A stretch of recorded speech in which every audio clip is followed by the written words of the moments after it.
Olá pessoal, saudações a todos presentes, espero que vocês estejam bem. Meu nome é Geicílio Santos Barreto da Paixão, sou técnica em enfermagem, sou enfermeira, tenho especialização em enfermagem forense, enfermagem centro cirúrgico e centro de material de esterilização. Estou cursando mestrado em saúde das populações negra e indígena pelo Centro de Ciências da Saúde da Universidade Federal do Recôncavo da Bahia. E primeiramente gostaria de agradecer, por esse momento especial em estar participando aqui do segundo Congresso Internacional em Tecnologia, Inovação e Saúde, que é o CIT Saúde, e está transmitindo conhecimento, está transmitindo saberes, onde eu estarei lecionando um pouco, acerca da questão da importância do conhecimento coletivo quanto ao uso de cannabis medicinal em crise de epilepsias em criança. E eu gosto sempre de começar falando um pouquinho sobre essa famosa frase, do nosso grandioso Nelson Mandela, onde ele menciona que tudo é considerado impossível até acontecer. E de fato, gente, quando o desconhecido ele não é conhecível, ele não acontece. E quando nós nos forçamos a dar o passo inicial, o nosso sonho, o nosso objetivo, o conhecimento que é destinado a nós, ele vem acontecer de fato. Então, adentrando mesmo na temática, estarei mencionando um pouco acerca da questão dos conceitos relacionados à epilepsia, onde Silva ele menciona que ela é clinicamente definida como um distúrbio cerebral grave que ocorre com maior frequência, independentemente da faixa etária, e que pode se apresentar de diferentes formas de etiologia. O que isso quer dizer é que o indivíduo que ele vem apresentar uma idade, que seja de faixa etária ali das primeiras infância, ou até mesmo na fase adulta, ou até mesmo em fase idosa, ele vem apresentar sim essa crise, que é chamada de epilepsia, a nível mais alterado, que é quando a gente chama de frequência mais alterada. E aí, independente da faixa etária, essas crises ela vem acontecer com maior frequência. E independente dos fatores que venham a cometer, a sintomatologia, a etiologia, ela vai estar sempre ali em avivância para se investigar qual foi a causa que levou o indivíduo a apresentar essas crises recorrentes. Em concaternância com o que o autor inicial trouxe, o Carvalho traz também que essa epilepsia, ela trata-se de uma doença crônica, frequentemente progressiva, e que está associada a alterações cognitivas significativas, e aí, conforme a frequência e a gravidade das crises epilépticas. Isso significa que, com o passar do tempo, que o indivíduo ele vem apresentar essas crises convulsivas, que também são conhecidas como crises epiléticas, ela vem a alterar com maior frequência. E à medida que se altera com maior frequência, as alterações cognitivas também elas estão sendo comprometidas.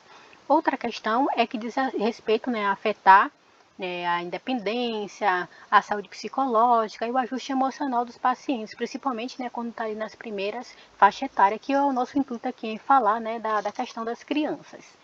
E uma outra questão interessante é que quando a gente traz a início do que é essas crises de epilepsia infantil, a maioria dos pesquisadores eles mencionam que é basicamente uma doença neurológica. E essa doença ela vem apresentar episódios mais recorrentes no primeiro ano de vida ali da criança, que está ali entre faixa etária de 3 a 7 anos de idade, e que é caracterizada por contrações involuntárias do músculo, que seja lá a nível de questões tanto inferiores quanto a membros superiores, e que são conhecidas como convulsões, como eu já mencionei anteriormente. A maioria das pessoas, vou dizer tanto a nível de comunidade leiga quanto a comunidade científica, ela traz que essa crise epiléptica, que como era conhecida antigamente, é também um quadro de crise convulsiva, que na verdade são sinônimos, e pode apresentar perda ou não da memória, que é quando o indivíduo ele vem apresentar um processo de inconsciência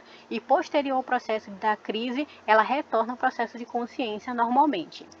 Lembrando que essa disfunção do cérebro, ela pode ser ocasionada por uma questão de desequilíbrio lá na transmissão dos neurônios, no momento da passagem de transmissão de saberes, de conhecimento, e que se traduz basicamente em forma de repetição. E aí, nesse caso, que é o que a gente chama de epilepsia. Porque quando o indivíduo ele apresenta apenas eu diria, né, um episódio, ele pode ser considerado uma crise convulsiva, mas quando essa crise convulsiva, ela se intenciona e vem a se repetir, né, eu diria assim, por inúmeras vezes, ela já recebe o nome de epilepsia. E aí, cada criança, né, ela pode apresentar sintomatologias distintas, não é algo padrão. Por exemplo, se a Maria, que tem 6 anos, e a Joana tem 6 anos, estão apresentando o mesmo quadro clínico, significa que as duas vão apresentar a mesma sintomatologia. Não, são crianças, estão na faixa etária, né, de apresentar essa crise epiléptica, sim. Existem fatores que contribuem para isso, sim, mas são iguais em relação a, por exemplo, sintomatologia? Não, são distintos. Aí cada indivíduo vai apresentar de forma diferenciada. E uma outra questão também é que o tempo de duração dessas crises epilépticas, né, nessas crianças, elas vai variar. Não é algo padrão. E aí, né, todo o contexto ele precisa ser analisado, inclusive o cérebro que vai ser afetado. E quando se analisa esse contexto dessa criança, o fator que levou a desenvolver essas crises epilépticas é que sim vai chegar, né, a possível prognóstico e possíveis tratamentos futuros que será desencadeada ou será promovida para essa criança. E uma outra questão interessante é que muitas dessas crianças elas conseguem conviver tranquilamente, né, com a patologia, né, que é a doença.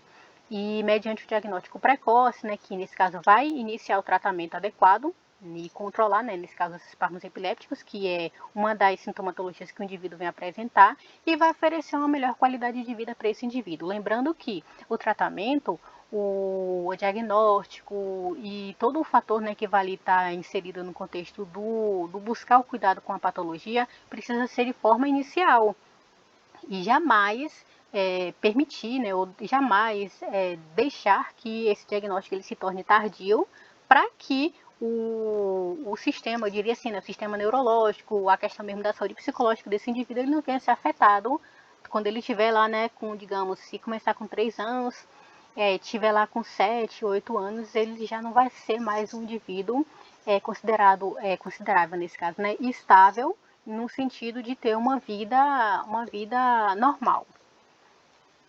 Dando seguimento, existem algumas classificações, né, existem algumas também patologias que estão inseridas, né, a nível de fazer com que o indivíduo ele venha promover essas crises epilépticas, né, que são chamadas de patologias epilépticas. E aí, a primórdio, existe a encefalopatia miocrômica, né, precoce, que é quando basicamente o indivíduo, né, ele vem a ser acometido lá no período neonatal, no primeiro mês de vida, né, até o 6º mês. E essas crises elas são difíceis de controlar através de medicamentos. Primeiro pelo fato de que os primeiros meses, né, se eu diria, de anos de vida da criança.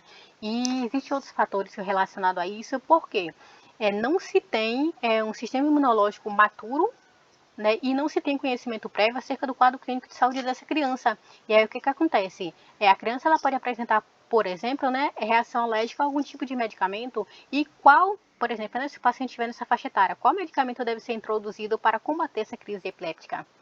Sendo que, por exemplo, né, gente, não estou generalizando, se o indivíduo ele não tiver um contexto histórico que seja inserido a nível hospitalar, não se tem conhecimento do quadro clínico dessa criança, e aí? Entende? Então, é um conceito que deve ser pesquisado, que deve ser diagnosticado com clareza e com concisão para que esse tratamento ele venha a ser conciso conforme essa faixa etária, conforme o quadro clínico dessa criança. E uma outra questão diz respeito à síndrome de Ohtahara, que é basicamente, né, uma encefalopatia epiléptica precoce, que também ela acontece no período neonatal e se apresenta através de crises tônicas neonatais, casos relevantes de crianças, né, que evoluem para a síndrome de West, que eu vou estar falando posteriormente. E aí é basicamente ali nos primeiros mesmos, nas primeiras semanas, nos primeiros meses de vida da criança. E aí esse daí é um pouco mais inconciso em questão de obter um diagnóstico concreto, porque às vezes os pais, né, às vezes os responsáveis, principalmente mãe, né, que é aquela mãe que pariu pela primeira vez, está sendo mãe pela primeira vez, não tem um conhecimento prévio, né, ou não tem discernimento do que é esse quadro clínico. E aí, às vezes, a criança ela pode estar apresentando essa crise convulsiva, né, que é a crise de epilepsia, e ela pensar, ou ela achar, né, ou quem estiver ali presente, mencionar, ou estiver pensando que é normal, e não é. Então, é por isso que é importante, né, além no ato do período pré-natal, posterior ao parto, né, que é chamado de pós-parto, quando tiver ali a visita do enfermeiro e de outros profissionais de saúde, né, na questão mesmo do cuidar da saúde daquela criança e também da mulher, juntamente com o parceiro, né? O que é que acontece? Você está mencionando esses fatores para que as pessoas elas tenham conhecimento e tenham, eu diria assim, um pré-diagnóstico. Ou poderia, pelo menos, pensar, né? Olha, será que não é tal patologia? Olha, isso aqui não é normal em uma criança. Então, assim, é importante estarmos fazendo esse direcionamento, esse conhecimento. Já o terceiro é diz respeito à síndrome de Dose, que ela vai se iniciar, né? Com 2 anos, né? De 2 a 5 anos de idade. E que afeta através, e que se manifesta, perdão, que se manifesta através de constantes crises miocrônicas, né, estatais, e miocrônicos estáticas, e predomina mais no sexo masculino, né, que nesse caso seria o dos meninos. E aí uma questão interessante no que diz respeito a essa questão dessas crises é que, né, por exemplo, a crise miocrônica, ela vem ser uma questão mesmo de contrações musculares involuntárias, que é bem rápido mesmo. E às vezes as pessoas podem pensar, né, mas isso aqui pode ser algo normal, fisiológico da criança ou do indivíduo, né, enfim. E não é. Então é importante estar mencionando isso, né, para o cuidador, para a mãe, para o pai, né, para aquele que está ali responsável pela criança. Já a síndrome de Lesch-Grant, ela é uma forma mais grave, né, da encefalopatia epiléptica, e ela vai se manifestar ali no período entre 1 a 7 anos de idade, né, conforme o período que o indivíduo ele vai estar se apresentando, né, vai ser basicamente nessa faixa etária. E o ápice, né, vai ser ali no período de 3 a 5 anos, que esse ápice significa que é o período em que a crise ela vai estar mais presente, mais exacerbada, e vai estar ali apresentando quadros de, por exemplo, né, de 20 a 30 crises epilépticas por dia. E é algo bem preocupante mesmo. E aí, essas crises elas são mais comuns, né, que são as chamadas de atômicas e de ausências atípicas, que é basicamente quando o indivíduo ele fica com aquele olhar espesso, né, sem ter exatamente um olhar direcionado. E quando literalmente o indivíduo ele para, é como algumas pessoas falam, né? Olha, ele está olhando para o nada, mas não é olhando para o nada, é exatamente um processo de crise, né? Que é chamado de crise epiléptica, que o indivíduo ele está passando naquele momento. E para algumas pessoas isso poderia ser normal, mas não é normal, entende, gente? E aí, no que diz respeito nessa questão dessa crise tônica, o indivíduo, né, que nesse caso seria a criança, ela vai perder a consciência, né, vai ter a questão da contração muscular e o corpo ele vai ficar hiperestendido, que é quando os membros superiores e os membros inferiores eles vão ficar hiperestendidos e a porção, né, a gente diria assim, né, que é da parte mesmo do tórax e do abdômen, ele vai ficar estendido. E aí sim vai ser uma crise em que o indivíduo ele precisa sim receber um atendimento. Já com relação, por exemplo, né, à crise atônica, o indivíduo, ele, além de perder a consciência, ele também vai perder a questão do tônus muscular e vai ter caídas bruscas. Isso aí é muito preocupante, porque em uma dessas quedas, o indivíduo ele pode, né, bater a cabeça, machucar o crânio e aí ser pior. Por quê? Porque a partir do momento em que se tem uma lesão a nível de cabeça, a nível de crânio, pode piorar muito mais esse quadro de crise, porque independente da área que seja afetada, estamos falando de criança, que está ali em faixa etária, né? De 3 a 5 anos de idade, de 1 a 7 anos de idade. E uma outra questão interessante é que a gente sabe, gente, que criança não fica quieto, né? Independente do que ele vem apresentar, né, nessa questão, né, da crise epilética, se ele for uma criança ativa, né, tiver um contexto de vivência normal, ele vai subir no sofá, ele vai subir na cadeira, ele vai querer ficar em pé em cima da mesa, ele vai querer fazer várias coisas. E aí, a partir do momento, por exemplo, né, se a gente não ficar atento e essa criança estiver em um lugar mais alto e ela apresentar essa crise que seja a nível atônica, e aí o indivíduo ele vem a ter um processo de lesão muito maior, o que se torna muito mais preocupante. Já no que diz respeito, né, à questão da tônica clônica, eu acredito que eu mencionei anteriormente, mas eu vou reforçar, que é a questão da perda da consciência, da caída brusca com rigidez e apresentando de fato a convulsão, né, que é aquela questão de ter a contração muscular, de ter liberação de saliva, a perda da consciência, entre muitos outros fatores. Já no que diz respeito na epilepsia com o estado de mal elétrico do sono, ele vai dizer, né, em relação, por exemplo, né, que vem acometer crianças na fase pré-escolar e escolar, variando no período ali, né, entre 2 aninhos de idade, 12 anos de idade, apresentando distúrbios de comportamento com crises difíceis de serem controladas. E essa é uma questão interessante porque quando chega no período de 12 anos, de 12, 13 anos de idade, se o indivíduo ele já vem apresentando essas crises antes, ela pode ser considerada um diagnóstico tardio. Então, é por isso que é importante estarmos verificando, estar avaliando o que de fato o indivíduo vai estar apresentando, né, a nível de sintomatologia, para que termos um diagnóstico concreto de que o indivíduo, aqueles sinais, aquela sintomatologia que o indivíduo está apresentando não é normal. Então, a partir do momento em que a gente verifica esses fatores, a gente chega a um diagnóstico mais precoce e começa um tratamento também mais precoce. Já com relação à síndrome de Landau e a Kleefener, ele tem início lá no período, né, de 2 a 8 anos de idade. Ela pode ser marcada, né, por afasia, mais propriamente, né, caracterizada por agnósia, né, auditiva, que é quando o indivíduo ele tem aquela perda. O indivíduo, alguns pesquisadores chamam, né, de que é quando a audição do indivíduo ele se torna mais longinal. E inicialmente ela vem apresentar, né, dificuldade verbal e evolui para dificuldade em processar informações, que aí já pode levar ou ter, né, relação com outras patologias, que aí podemos citar, por exemplo, né, o TDAH e o autismo, que é quando o indivíduo ele tem aquele comportamentozinho, né, de forma mais alterada e perceptível, apesar de que algumas pessoas não têm esse conhecimento, né, acerca do que é um comportamento normal de uma criança e de que não é. Então, mais uma vez reforçando, é importante que nós, profissionais da saúde, tenham discernimento acerca do que é a patologia e está prestando esclarecimento, e está prestando informações para essas mães, para esses pais, para a pessoa que vai estar cuidando daquela criança. E aí, duas questões interessantes no que diz respeito, né, à questão das crises epilépticas, tanto a nível parcial quanto a generalizada, é o seguinte. E aí, quando pegamos um exame, lá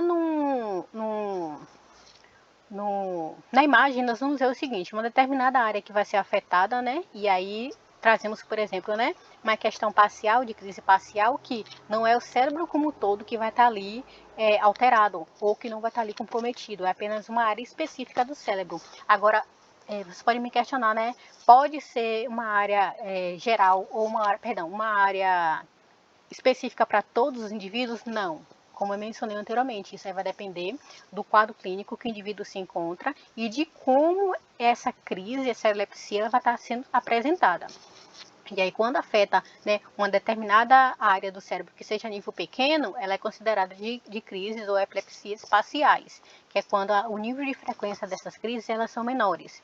Já na crise epiléptica, né, a nível de generação, né, que é a chamada generalizada, ela vem afetar o cérebro como um todo. E aí, o que acontece? Nesses processos de crises epilépticas, o indivíduo ele vai estar apresentando frequências maiores, aí chega ali em torno, né, de 30 a 60, de 30 a 50 crises epilépticas por dia, o que é muito mais preocupante. E à medida que essas crises elas vão se intensificando, o cérebro ele acaba se tornando muito mais comprometido.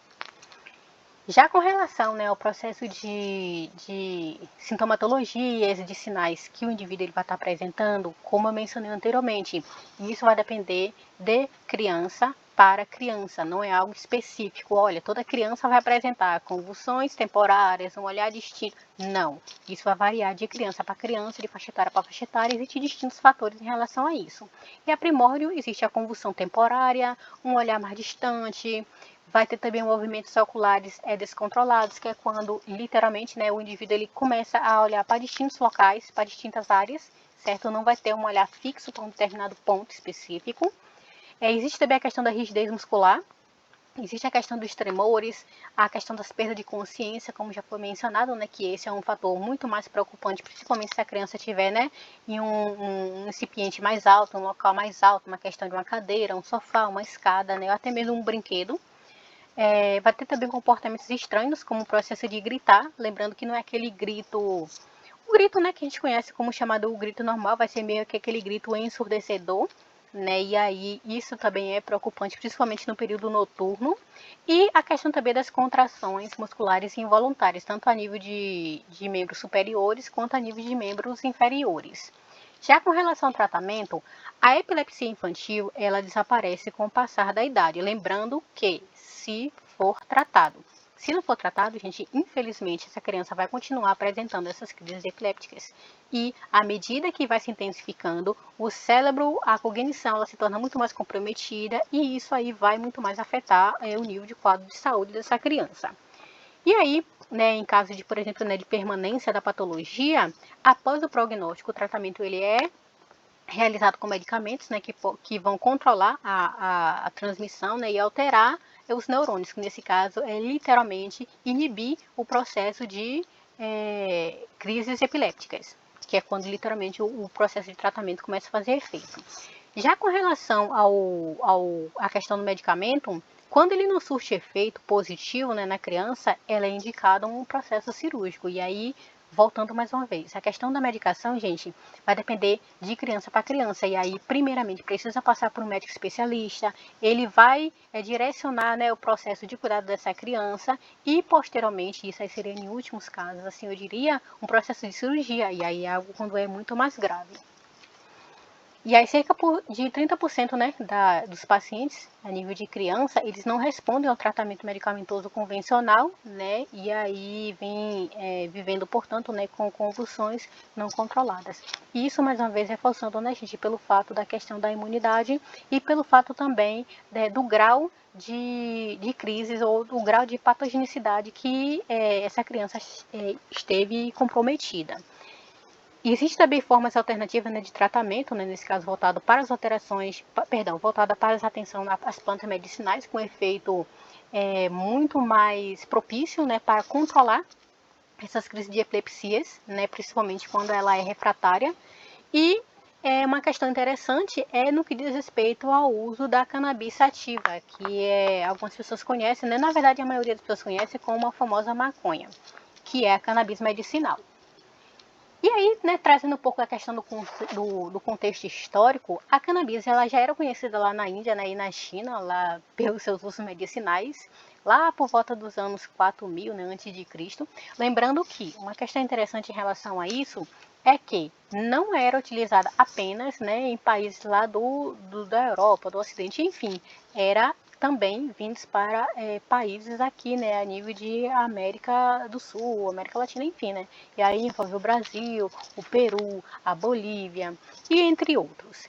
E aí também, gente, uma questão interessante é que essa cannabis, ela era utilizada para tratar uma variedade de problemas de saúde, né? E aí vem incluir, né, constipação intestinal, as dores abdominais, a malária, né, a epilepsia também, que já era conhecida naquela época, e a tuberculose. Lembrando que não era tratamento específico, né, para essas patologias.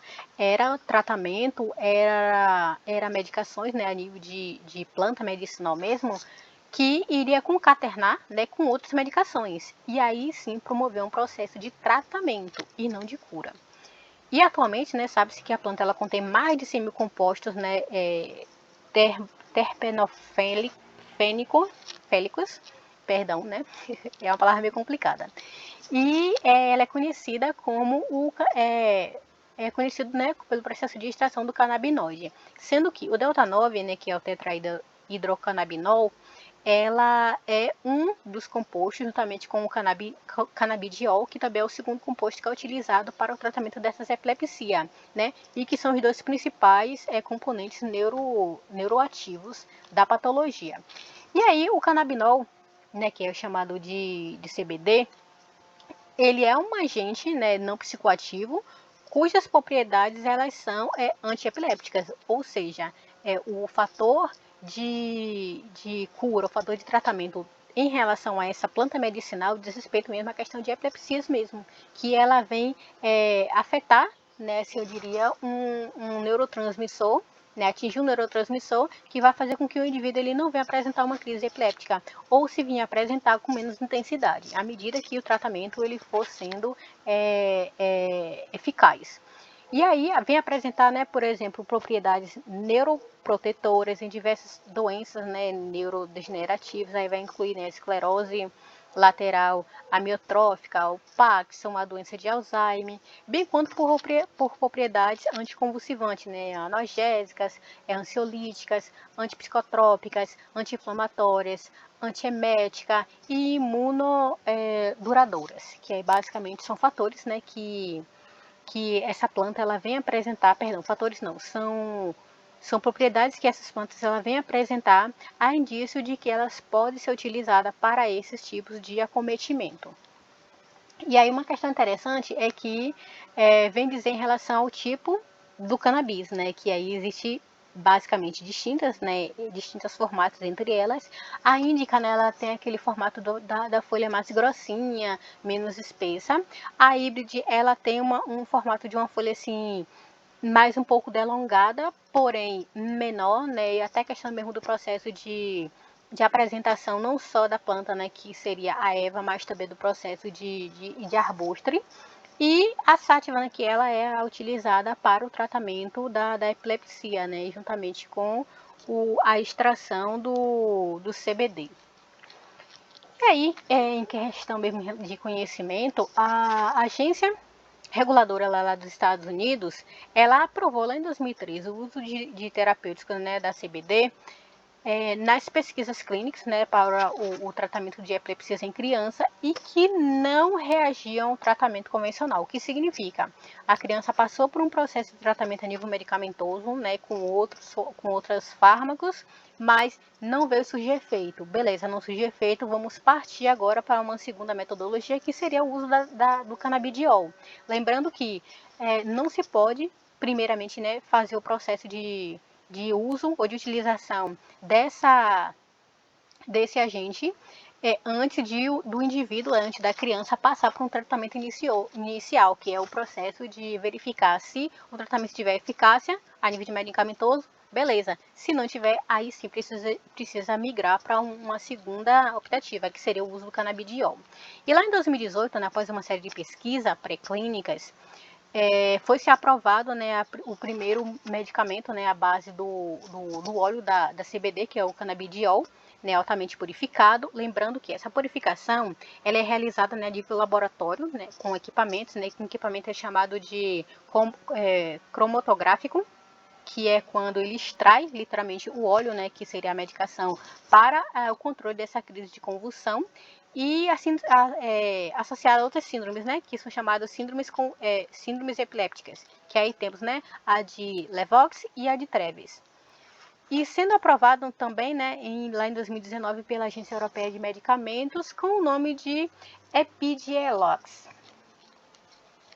Dando seguimento, os pacientes com epilepsia generalizada secundária que não respondiam mais ao tratamento convencional receberam, né, entre 200 e 300 mg por dia do canabidiol, né, por via oral, apresentando, né, num período de 4 meses e meio por aí, uma melhora parcial das condições clínicas. Lembrando que essa questão aí, ele já teve estudos iniciais, mas teve sucesso, né, que foram realizados nessas crianças, lembrando que foram utilizados termo de consentimento livre esclarecido, que eu vou estar falando para vocês posteriormente. E em 2016, né, a Anvisa, né, que é a Agência Nacional de Vigilância Sanitária, ela autorizou o uso de medicamentos e a produção desses medicamentos, né, à base do canabidiol e do treta-hidrocanabidiol aqui no Brasil. E os efeitos adversos mais comuns, né, que são associados ao canabidiol, ela está basicamente relacionada, né, a incluir diarreia, vômito, fadiga, pirexia, distúrbios do sono, sedação, alterações comportamentais, erupções cutâneas e resultados anormais dos testes de função hepática, né, que vai ter, por exemplo, um aumento lá da transaminase. Uma outra questão interessante no que diz respeito a essa questão dos eventos adversos é que pode apresentar com menos intensidade ou com mais intensidade, independente da faixa etária da criança e independente do fator que vem a ocasionar essas crises epilépticas nessas crianças. E aí, o canabidiol, né, nessa questão do uso nessa criança, seria a primórdia, né, 20 mg por ml por dia, né, para o tratamento de crianças e adolescentes com epilepsia refratária, que elas não surgiram efeito, né, de medicamentoso, juntamente com a associação de medicações antipiréticas, né, que é para aquela questão de não provocar vômito e tudo mais.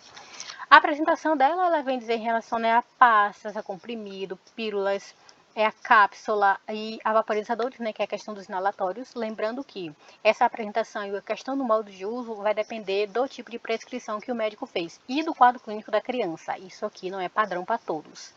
E os valores ela vai se diversificar, né? Ela é entre 260 e 3 mil reais. E também ela tem a questão da oferta por SUS. Lembrando que essa oferta por SUS, ela vem apresentar uma série de rigores, né? Primeiro, não só pelo SUS, mas também a questão do processo de compra.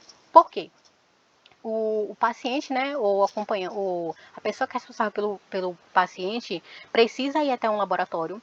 Posterior ao processo diagnóstico, de fato, né, da crise epiléptica que está sendo refratária, o indivíduo precisa preencher termos e mais termos, um número de protocolos que precisam ser preenchidos, né? E aí esses termos que são preenchidos são encaminhados para o laboratório e o laboratório faz o pedido dessa medicação. Lembrando que essa medicação, ela chega até a residência do indivíduo, certo? E aí, se por um acaso o responsável ele não souber fazer o processo de administração, pode ir até a unidade básica de saúde ou até a rede hospitalar e lá a equipe multiprofissional, né, que eu diria ser a enfermagem, o médico estaria avaliando e administrando essa medicação no paciente. Já com relação a resoluções, né, que foram sendo realizadas ao longo do tempo, né, aí temos aí a resolução 2324/2022 pelo Conselho Federal de Medicina, onde ele menciona que existe um consentimento, né, que o paciente ele pode ser submetido ao tratamento com canabidiol, né, lembrando que se essa criança ela for menor, né, claro que a criança vai ser menor, né, ele precisa estar em presença, né, em companhia dos responsáveis, certo? Ele não pode, por exemplo, né, chegar lá e pegar a medicação e tomar por si só, não pode, hipótese alguma, tá bom? E se por um acaso o indivíduo ele for maior e ainda está nesse quadro ainda de fazer o uso do canabidiol, ele pode sim ser o representante legal de si só, mas, todavia, entretanto, se essa criança, se esse adolescente, enfim, esse adulto, ele não tiver propriedade acerca do quadro clínico a nível de, por exemplo, né, psicologicamente, quem precisa fazer isso é o responsável. E deve ser comunicado, né, possíveis problemas e benefícios a nível de potencialidade desse tratamento. Ou seja, deixar tudo claro, tanto para o paciente quanto para o responsável ou acompanhante que estiver ali com ele. O termo de consentimento livre esclarecido, né, ele terá que ser apresentado e assinado pelos interessados, que nesse caso tem que ser assinado tanto pelo responsável quanto pelo laboratório. Não pode ser apenas responsável, por exemplo, né?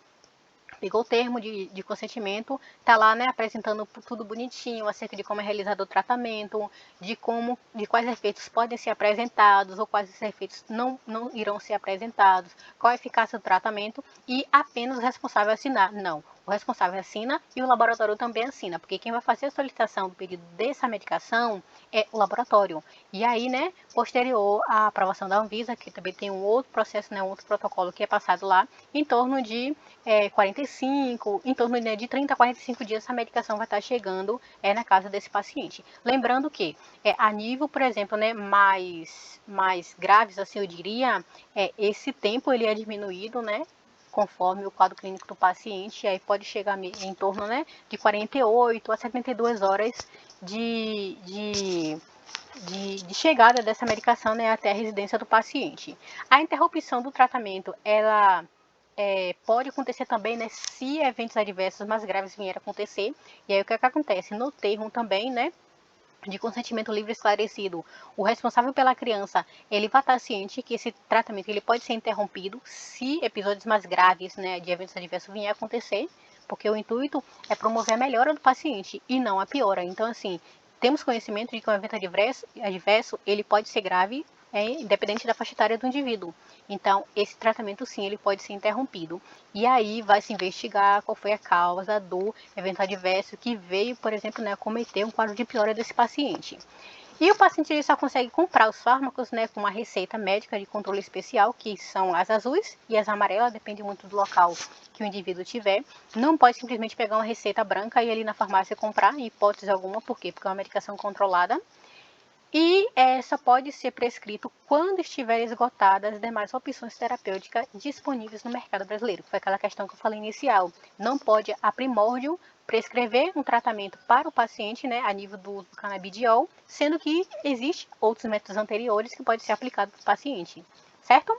E dando seguimento, o que é vetado, né, em questão mesmo do médico, é a prescrição de canabidiol para indicação terapêutica diversa, né, da prevista pela resolução. Por exemplo, o paciente chegou com um episódio de crise epiléptica, não se tem um conhecimento prévio acerca do contexto histórico desse paciente, né, do acometimento e da gravidade da patologia, e ir lá e prescrever. Não, precisa se abrir uma investigação se de fato é necessário prescrever canabidiol ou não.